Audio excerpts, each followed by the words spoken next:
So Namaskaram all. Let us start with the next perquisite, which is interest-free loan. My dear friends, please imagine that your father is working in some company, some XYZ company, and your father needs some small money, maybe 50,000 rupees or 1 lakh rupees. Suddenly he needs 1 lakh rupees. Do you think for just paying this 1 lakh rupees, he will go to the bank and take the loan?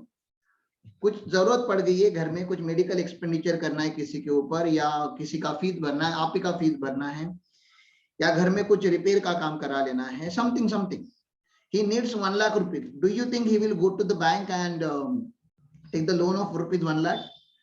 ऐसा होगा क्या? जल्दी बोलो.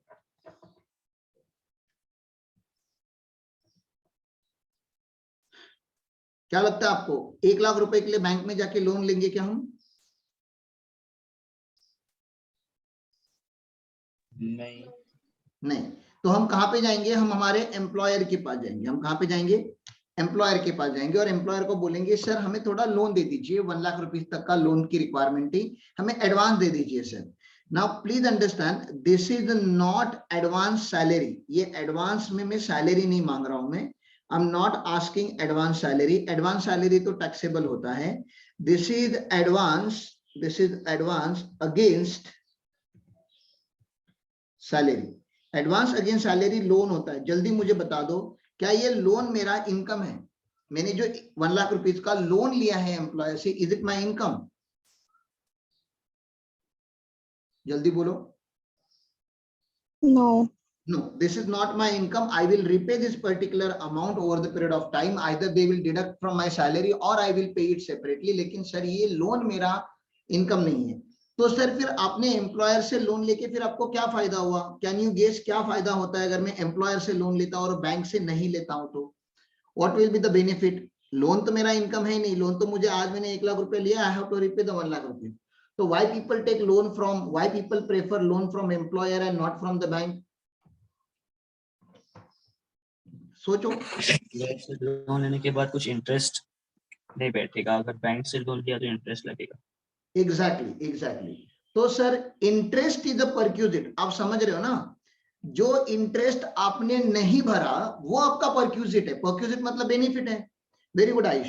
जो आपने नहीं भरा वो आपका इनकम है ना. आपने अगर बैंक से लोन लिया होता तो शायद आपको 10% का इंटरेस्ट पर एनम पे करना पड़ता, because you have taken loan from your employer and you are not paying the interest.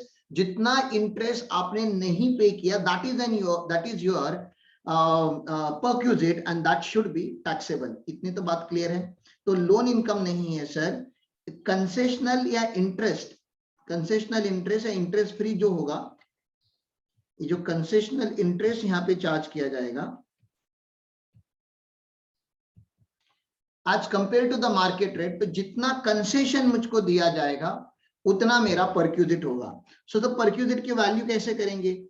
सबसे पहले मुझे बताओ, अगर लोन आपने लिया हुआ है, you have taken loan for treatment of specified disease, मतलब कोई बीमारी हुई है, कोविड का ही सिचुएशन ले लो या कैंसर का ट्रीटमेंट ले लो, कुछ ऑपरेशन होने वाला है, हार्ट सर्जरी होने वाली है, एंड उसके लिए अगर आपने लोन लिया है एम्प्लॉयर से, do you think income tax is so cheap to touch that particular loan? आपके हाथ में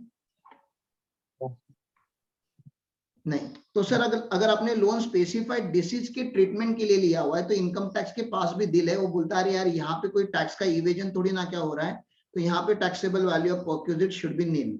ठीक है ना? यहाँ पे गवर्नमेंट बोलता है ये नील होना चाहिए. फिर उन्होंने बोला sir loan for any other purpose. अगर लोन आपने किसी और पर्पज के लिए लिया होगा, तो loan for any other purpose अगर होगा तो सर हम बात करेंगे कि लोन टाइनी अमाउंट का है कि नहीं है. अगर लोन टाइनी अमाउंट का होगा, टाइनी अमाउंट का मतलब क्या होता है सर? लोन का अगर अग्रीगेट लोन वैल्यू जो है ना, अग्रीगेट लोन अमाउंट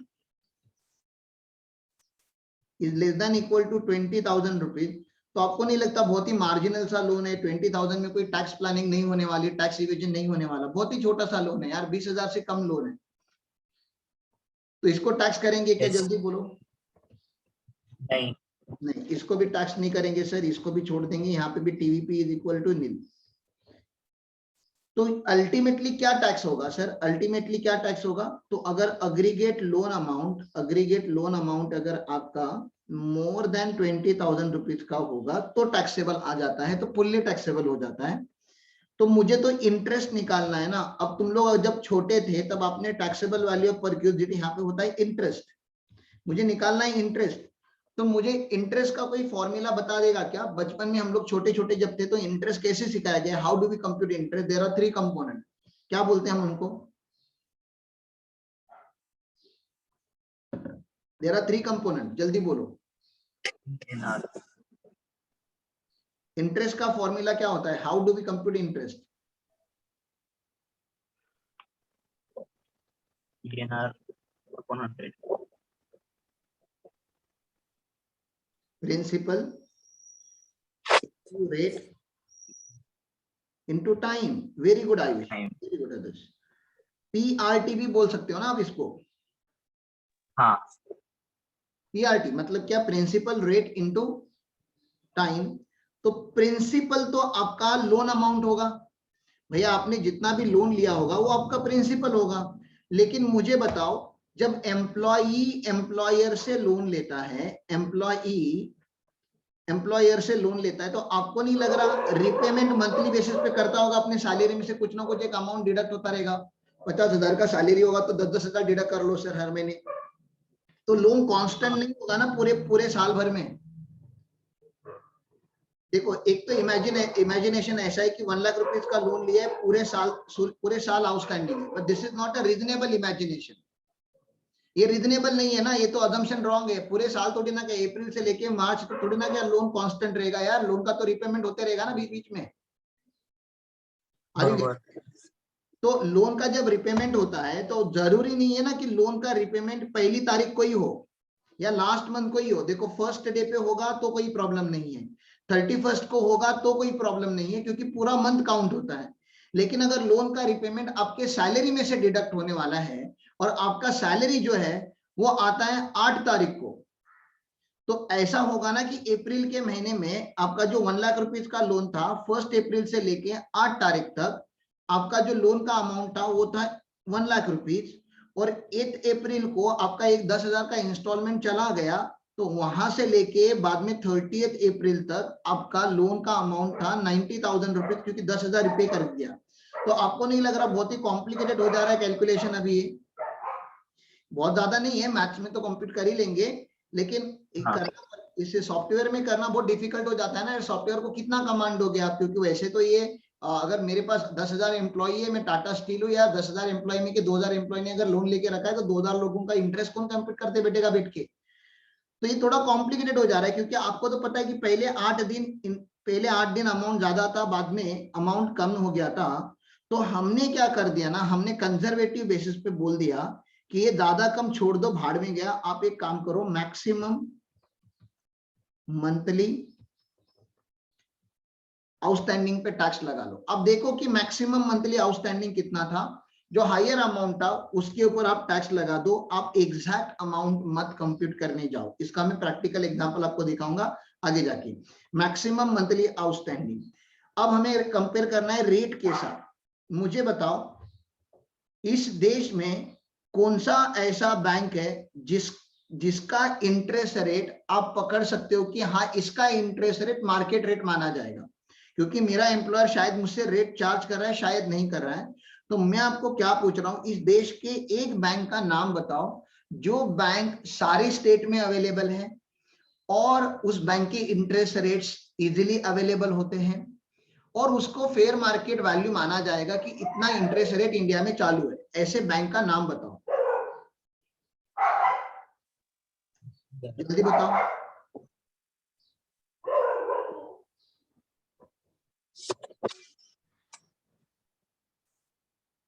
अरे एक बैंक का नाम बताओ ना जो आपके माइंड में आता है। Very good Noman. देखो, प्राइवेट बैंक को तो लेंगे नहीं ये लोग इनकम टैक्स में, उनका रेफरेंस तो देंगे नहीं प्राइवेट बैंक्स का, फॉरेन बैंक्स का भी नहीं देंगे, कोऑपरेटिव बैंक का भी नहीं देंगे। नेशनलाइज बैंक होगी ना कोई ना कोई एक नेशनलाइज बैंक का नाम बताओ जो आपको लग रहा है कि हाँ यार, ये बैंक का रेट हम मान सकते हैं कि ये मार्केट रेट है इंटरेस्ट का। बाकी लोग भी बता दो, नोमन ने बता ही दिया। SBI। एसबीआई, ठीक है ना। अब आपको क्या लग रहा है, एसबीआई का इंटरेस्ट रेट अप्रैल से लेके मार्च तक कांस्टेंट होता रहेगा क्या, कि रेट्स भी चेंज होते हैं? रेट चेंज होंगे ना, क्वार्टरली मॉनेटरी पॉलिसी लॉन्च करता है आरबीआई, उसके हिसाब से रेट चेंज होते रहेंगे ना एसबीआई के भी। इंटरेस्ट हाँ। रेट्स कांस्टेंट नहीं होते मार्केट में, इंटरेस्ट रेट्स भी चेंज हो जाते हैं। तो इसलिए हमने बोला सर फेयर मार्केट वैल्यू या फेयर मार्केट इंटरेस्ट हम मान लेंगे। तो एसबीआई का रेट हम मानते हैं, एसबीआई का rate as on first day of previous year. तो तुमको कौन से दिन का इंटरेस्ट लेना है, first day of previous year, assessment year का नहीं, first day of the previous year. और फिर साल भर में एसबीआई का इंटरेस्ट रेट कुछ भी रहे। मुझे बताओ, इंटरेस्ट रेट एसबीआई का 12% है, आपके एम्प्लॉयर ने आपको इंटरेस्ट फ्री लोन दिया है, लेकिन कंसेशनल इंटरेस्ट बोला, कुछ तो आपको भी देना पड़ेगा, आपसे वो 4% चार्ज कर रहे हैं। तो आपके लिए गिफ्ट वाला इंटरेस्ट या बेनिफिट वाला इंटरेस्ट खाली 8% हो जाता है, राइट। एसबीआई का रेट 12% है, आपके एम्प्लॉयर ने आपको 4% पे दिया, मतलब कंसेशनल तो खाली 8% ही हुआ ना फिर। यस। तो यहाँ पे माइनस करना पड़ता है हमें interest charge by employer. Employer ने भैया जितना चार्ज किया उतना माइनस कर लो। अब मुझे बताओ, क्योंकि यहाँ पे मैंने प्रिंसिपल अमाउंट मंथली वाला लिखा है, देखो मंथली वाला प्रिंसिपल अमाउंट लिखा है, तो मेरा टाइम फैक्टर क्या होगा, लास्ट में टाइम फैक्टर लिखना होता है ना। मैंने मंथली इंटरेस्ट लिखा हुआ है, मेरा प्रिंसिपल अमाउंट जो मंथली आउटस्टैंडिंग होता है वो, तो मैं यहाँ पे टाइम फैक्टर कितने से मल्टीप्लाई करूँ? मंथ से ही करेंगे। हाँ कितना, मतलब कैसे, अभी ये तो इंटरेस्ट रेट जो होते हैं वो पर एनम होते हैं ना, ये सब पर एनम होते हैं। हाँ। यहाँ पे कितने से मल्टीप्लाई करूँ और क्या डिवाइड करूँ? मंथली कैलकुलेशन करना है ना, तो कितने से, ये इंटरेस्ट रेट तो पर एनम है, एक महीने का एक बार करना है, तो कितने से मल्टीप्लाई करूँ? 12 से। 1/12 से। अरे इंटरेस्ट रेट हाँ। पर एनम होते हैं ना, तो मुझे एक महीने का निकालना है ना। अगर यही इंटरेस्ट रेट उन्होंने कांस्टेंट रख दिया 4 मंथ के लिए, तो 4/12 करूंगा ना। ऐसे ही होता है ना, 6 महीने का लोन होगा तो 6/12 करते हो आप, 9 मंथ का होगा तो 9/12 करते हो, ठीक है ना। हाँ। तो ये एकदम सिंपल सा एकदम कैलकुलेशन है, अगर आपको समझ में आया तो। एक चोरी यहाँ पे होती थी पहले, वो चोरी ये होती थी, अगर मुझे 1 लाख रुपए का लोन चाहिए और मैं अगर टैक्स की चोरी करना चाहता हूँ, मैं टैक्स नहीं भरना चाहता, तो क्या आप मुझे बता सकते हो कि आप कितने लोन ले लोगे एम्प्लॉयर से? चोरी करनी है, आप नहीं भरना चाहते टैक्स, तो आप कितने लोन ले लोगे? 20,000। 20,000 के 5 लोन ले पाओगे, राइट। तो 20,000 के 5 लोन लोगे तो आपको ऐसे लगेगा कि सर ये तो 20,000 के लोन है, तो फिर इसको टैक्स नहीं लगना चाहिए। और नहीं लगता था भी, अगर 20,000 के आपने लोन लिए तो। बाद में गवर्नमेंट को ये समझ में आया कि लोग इतने स्मार्ट हो गए कि इतना मतलब 1 लाख रुपए का लोन ले रहे लेकिन डिवाइड करके ले रहे। तो गवर्नमेंट ने क्या कर दिया, यहाँ पे एक वर्ड ऐड कर दिया, और ये वर्ड ये रहा, सिग्मा का साइन, एग्रीगेट। एग्रीगेट वर्ड समझते हो ना। अभी जो चेक किया जाएगा वो एग्रीगेट लोन अमाउंट देखा जाएगा, इंडिविजुअल लोन अमाउंट नहीं देखा जाएगा। Am I clear about this point as well? Yes sir. यहाँ पे एग्रीगेट देखा जाता है, क्योंकि ये चोरी ना हो, ठीक है।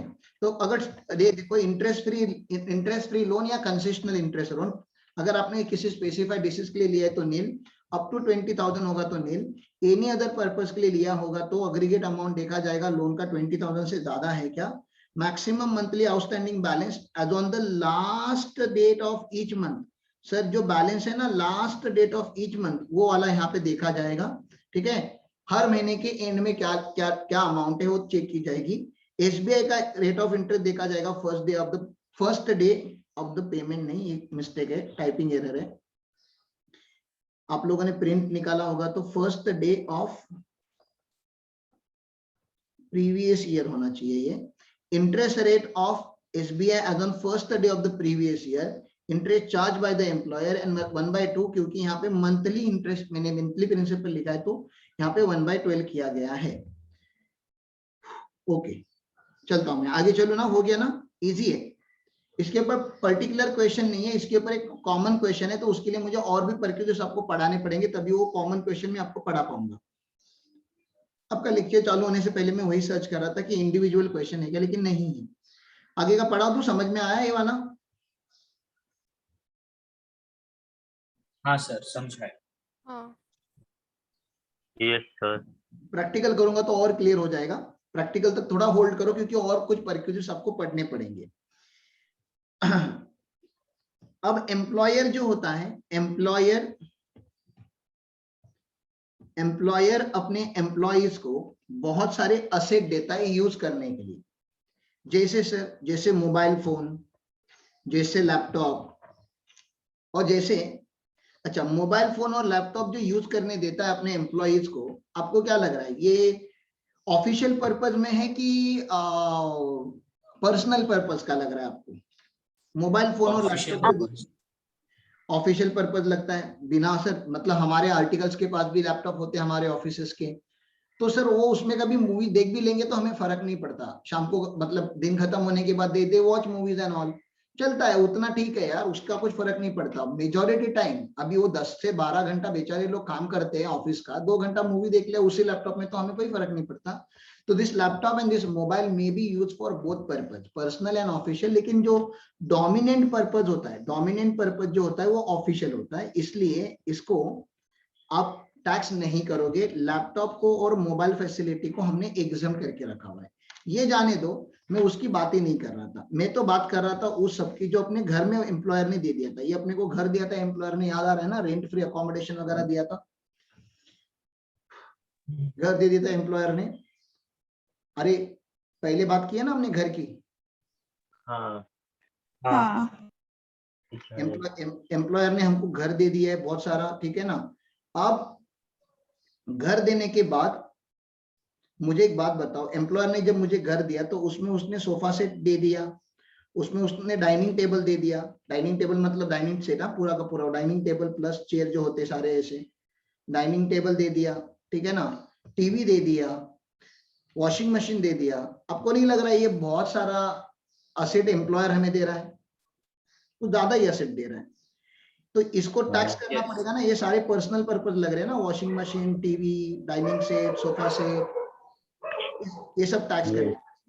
अब इसको टैक्स करने के दो तरीके होते हैं, ठीक है ना, दो यहाँ पे पॉसिबिलिटीज है। एक पॉसिबिलिटी तो ऐसा है दोस्तों कि इसको हमें टैक्स करना पड़ेगा इस फॉर्म में कि ये देखो कौन से फॉर्म में करना पड़ेगा इसको। एक तो इसका फॉर्म होता है अपना, मान लेते हैं इसमें हमें एम्प्लॉयर ने दे दिया है मूवेबल एसेट, इन सब का नाम है मूवेबल एसेट। तो इसमें दो पॉसिबिलिटी होती है, एक तो ये हायर्ड बाय एम्प्लॉयर होगा और या तो ये ओन्ड बाय एम्प्लॉयर होगा। हायर्ड बाय एम्प्लॉयर या ओन बाय एम्प्लॉयर, ये दोनों में का एक होगा, hired by employer, own by employer. अगर हायर्ड बाय एम्प्लॉयर होगा तो आपको क्या लग रहा है एम्प्लॉयर कितना पे करता होगा? एम्प्लॉयर जो रेंट पे करता होगा वही आपका टैक्सेबल वैल्यू ऑफ परक्यूजर होना चाहिए, राइट? Yes. अगर एम्प्लॉयर इसका 2000 रुपया पर मंथ दे रहा है, फर्नीचर भी भाड़े पे मिलता है आपको पता होगा, तो हायर्ड बाय अगर एम्प्लॉयर होगा तो यार टैक्सेबल वैल्यू ऑफ परक्यूजर तो मेरे लिए वैल्यू कितनी, जितना मेरा एम्प्लॉयर रेंट भरता है वो सारे एसेट में यूज कर रहा हूं, whatever rent he is paying that is my perquisite. तो sir taxable value of perquisite will be higher charges paid by the employer, ये हो जाएगा। मुझे प्रॉब्लम आता है ओन्ड बाय एम्प्लॉयर होगा तो, ओन बाय एम्प्लॉयर होगा तो मुझे इसका निकालना है एनुअल वैल्यू, मुझे इसका क्या निकालना है एनुअल वैल्यू। तो आप मुझे बता सकते हो क्या ये एनुअल वैल्यू जब मैं निकालने जाऊंगा, एनुअल वैल्यू जब निकालने जाऊंगा तो annual value of any asset मतलब एक्चुअली डेप्रिसिएशन, हाँ किसी भी असेट का मुझे एनुअल, क्योंकि मुझे तो प्रीवियस ईयर को टैक्स करना है ना, मैंने प्रीवियस ईयर में इन असेट्स का कितना बेनिफिट लिया, क्योंकि ये असेट्स मेरे ओनरशिप के नहीं होते तो पूरा वैल्यू, सोफा सेट अगर 2 लाख रुपए का है तो 2 लाख रुपए ऐड नहीं कर सकते आप मेरे इनकम में, क्योंकि उन्होंने मुझे गिफ्ट नहीं दिया है, वो यूज करने दिया है। यूज करने मतलब समझते हो ना, जब तक मैं उनका एम्प्लॉय हूं, जब तक मैं ये घर यूज कर रहा हूं तब तक वो मुझे यूज करने देंगे, जिस दिन मैं रिजिग्नेशन कर दूंगा मुझे उस घर से निकाला जाएगा। तो they have not transferred the ownership, उन्होंने क्या दिया है मुझको, उन्होंने मुझको दिया है सोफा सेट सर यूज करने के लिए। एक पर्टिकुलर प्रीवियस ईयर में मैं उसकी वैल्यू करना चाहता हूं, 2021 के प्रीवियस ईयर में मैं उसकी वैल्यू करना चाहता हूं। एनुअल वैल्यू मतलब डेप्रिसिएशन। क्या आप मुझे डेप्रिसिएशन का फॉर्मूला बता सकते हो प्लीज? डेप्रिसिएशन का फॉर्मूला क्या होता है? Cost minus scrap upon estimated life. नहीं वो नहीं, चलो और रेट अगर फिक्स होगा तो रेट वाला रेट वाला फॉर्मूला अगर रेट पता होगा आपको तो एस्टिमेटेड Cost into rate. तो Cost into rate percentage. हाँ, cost original cost into rate of depreciation rate या आरओडी पकड़ लो इनटू टाइम फैक्टर ना, जितने पीरियड के लिए, मतलब 5 मंथ के लिए दिया होगा तो 5 डिवाइड बाय 12 करना पड़ेगा। Do you agree with this? Time factor का तो कम से कम क्लियर है, 5 डिवाइड बाय 12 करना पड़ेगा, ठीक है ना, 5 मंथ के लिए दिया होगा तो। और ओरिजिनल कॉस्ट लेना है। एग्जाम में कभी कभी WDV भी वो लोग देंगे, WDV को इग्नोर करना है, ओरिजिनल कॉस्ट के ऊपर ही आपको ध्यान देना है, क्योंकि हम यहाँ पे सैलरी के चैप्टर में SLM मेथड को यूजुअली अडॉप्ट करते हैं, ओरिजिनल कॉस्ट मेथड को अडॉप्ट करते हैं। रेट ऑफ डिप्रिसिएशन जो है वो आपको रीजनेबली बाय हार्ट करना पड़ेगा, क्योंकि वो इनकम टैक्स का फिक्स रेट है। आप ही मुझे बता दो डिप्रिसिएशन का रेट ऑफ डिप्रिसिएशन कितना लेना चाहिए, सॉरी डिप्रिसिएशन बता रहा हूँ, फर्नीचर का डिप्रिसिएशन का रेट कितना लेना चाहिए, फर्नीचर वगैरह सोचो ना क्या रेट होना चाहिए, फर्नीचर का रेट कितना होना चाहिए एनुअल, गेस कर लो, कोई बात नहीं, गेस कर लो बस। 5 to 10%. यस, इसका रेट हमें स्टैंडर्ड लेना पड़ता है 10% का। आपको समझा हम क्या कर रहे हैं? बोलो please, have you understood what are we doing? यहाँ पे मैंने आपको 2 एग्जांपल बता दिए कि सर, यहाँ पे देखो मैं आपको दिखा भी देता हूँ सर, लैपटॉप और कंप्यूटर जो होता है ना वो टैक्सेबल वैल्यू नील आएगा उसका, और एनी अदर असेट जो होता है अगर वो ओन्ड बाय एम्प्लॉयर होगा तो 10% ऑफ ओरिजिनल कॉस्ट लेंगे, इग्नोर WDV, और हायर्ड बाय एम्प्लॉयर होगा तो हायर चार्जेस लेंगे। This is what is known as perquisite. Perquisite का मतलब क्या होता है तो आप लोगों को समझाता हूं मैं।